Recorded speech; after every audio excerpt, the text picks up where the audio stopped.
ওই ক্যাপাসিটরটা চেঞ্জ করতে হবে। ওই ক্যাপাসিটরটা আবার একটু মাপ দেন চাই। 9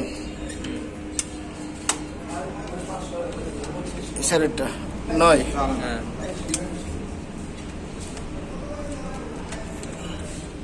15 15 ঠিক আছে।